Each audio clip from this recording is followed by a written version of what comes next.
Aisha, and I'm a former host of Mocha Single Mothers by Choice, or SMCs. Like you, as an SMC, I decided to become a mother knowing I'd be the sole care provider and parent for my children, at least at the outset. The Mocha stood for Black, so I'm using the word Black, and I'll be discussing being a single mother by choice from a Black woman's lens.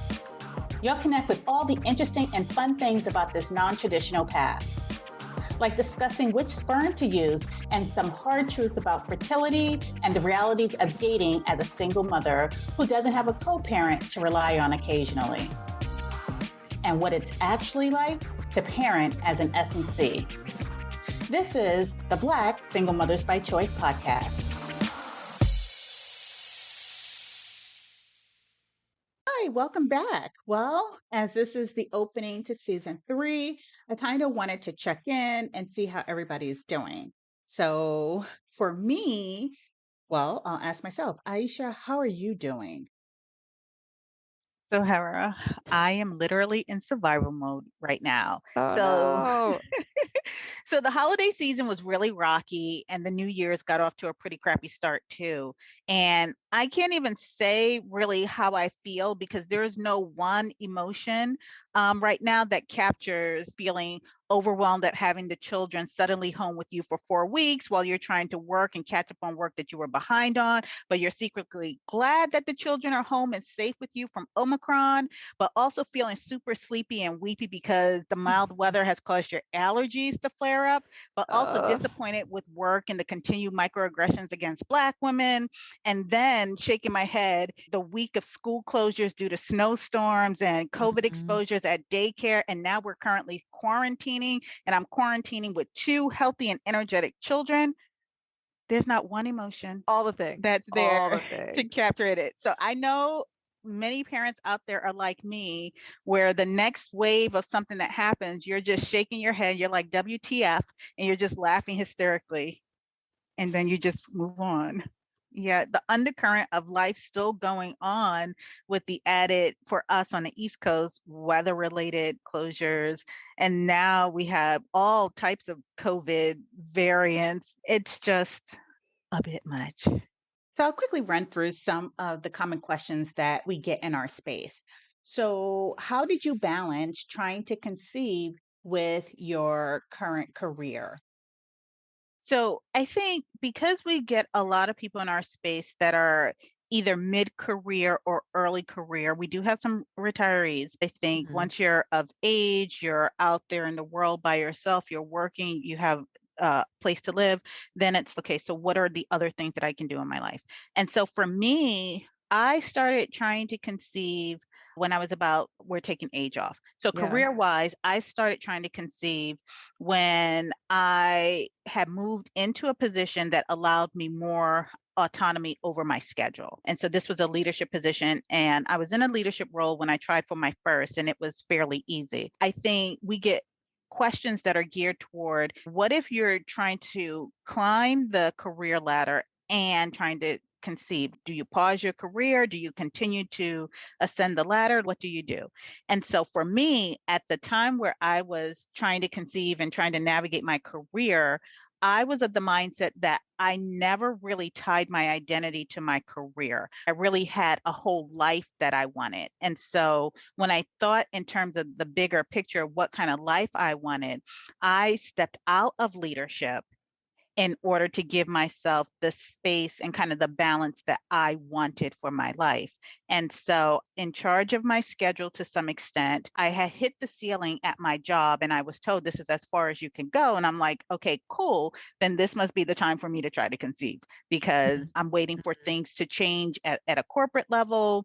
And I'm going to utilize this time to the best of my ability. Now, once I became an individual contributor, I was a bit off the radar at that point. And so I could literally do 5, 6 a.m. appointments when I needed to, because that's when you do your monitoring. So I had to look at the reality of my work situation based on what my total goal was for my life to be able to balance work and family. So now, as an SMC, 2 things I need: my job and my benefits. And Mhm. so I'm not trying to take too many steps back, but I did pause and made a lateral move into something that felt more doable for trying to conceive. So for those that are out there that are asking the question, I would say look at the current company that you're with, what you know about your company, what you know about your industry, and can you feasibly put a pause and then try to conceive and start your family? Or is it that you probably want to consider moving to a company that is more family friendly or moving into a role that is more family friendly? So that's how I approach that, looking at my circumstances. Oh, this is a question or a scenario we get a lot in the single mother by choice spaces. Would you move to be closer to family to support you and your SMC journey? When you move to be closer to family, make sure you know who those people are before Mhm. you pick up and move, because Mhm. there are lots of stories out there where people like, I picked up and moved, I left my career to be closer to family, and this was a mistake. So know who your Mhm. people are before you make that move. Okay. All right. So let's talk about how we go about announcing the milestones in our SMC journey. So we are just coming off the holiday break, and we will typically through the holidays see a spike in either new people joining the space because they're around family, people have kids, they want kids of their own, they might be getting uncomfortable questions about what Mhm. have you. So we see such a range of emotions, and then we see people who are currently parenting also coming in an unsteady emotional state because of things they have encountered. So, with all of that being said, let's talk about how we announce these milestones that happen as an SMC, whether you're TTCing or parenting. So, do you actually have a conversation with your child about being donor conceived, or do you hold off until they ask questions? It goes against every bone in my body, having been in the space for 10 plus years, where the one of the key mantras is tell your kids the truth, as tell them often, be honest. And so I cringe when I'm like, oh no, you Mhm. plan on starting this kid's life out as a lie. And then It's how do you untell that lie and have the child be confident in their conception yeah. story? And so for me, I'm just like, ooh, I would rip that band-aid off sooner rather than later, and let that be your first step in parenting. And it's just like, be honest, be open, be transparent, because at that point, it does matter to your unborn Mhm. child. People don't really care as much as Yes. we like to think that they do.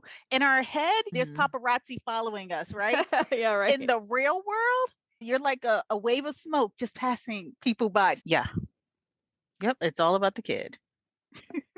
Okay. Yeah. So again, read the room and know your people, right? And so if you're expecting happy responses and Aunt Sandra's going to be there, who has her panties in a bunch most of the time, that's probably not the time and not the audience to announce. But also around the holidays, there's a whole bunch of emotions. There are memes that go around during the holiday season, protect your peace. This is not a period where you want to bare your soul and be 100% vulnerable unless you know the people are going to be supportive. Now, you have some doting parents that are like, oh, when are you going to give us a grandbaby? We don't care. How it happens, just produce a grandbaby.